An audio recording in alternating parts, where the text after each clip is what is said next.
কর্মসূচিটা কি জন্য করেছি আপনারা সেটা জানেন তো? আমরা গত 17 বছরে শেখ হাসিনার মতো একটা ফ্যাসিস্টের বিরুদ্ধে আন্দোলন করেছি।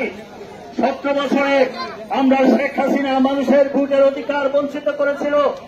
শেখ হাসিনা মানুষকে ঘর থেকে তুলে নিয়ে খুন করেছে। আমার প্রিয় নেতা ইলিয়াস আলী চৌধুরী আলম সহ আমাদের শত শত নেতা কর্মীকে খুন করেছে। দিনের পর দিন কত মানুষকে হত্যা করেছে তা বলে শেষ করা যাবে না। তারপরে আমরা তার বিরুদ্ধে আন্দোলন করেছি। আমরা বলেছি এক দফায় এক দাবি, হাসিনা তুমি কবে যাবে? এই আন্দোলনে আমরা 17 বছর মাঠে ছিলাম।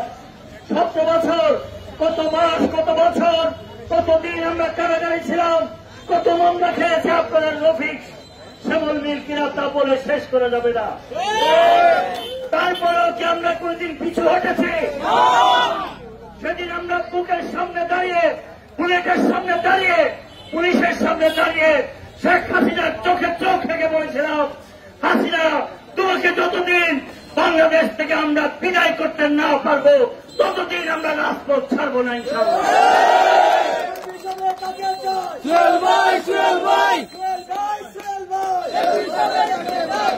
আমরা সেই কথা রেখেছি।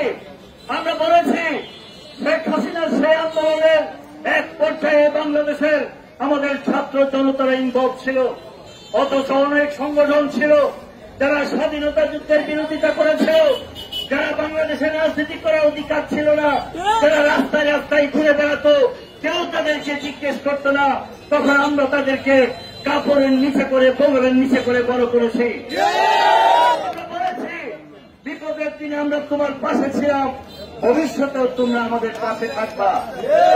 সাথে তো থাকেই না, কোন ধরনের বিপদ হলে, কোন সমস্যা হলে পরে ওরা সবার আগে আমাদের বিরুদ্ধে আজে বাজে কথা বাজারে ছড়াতে থাকে।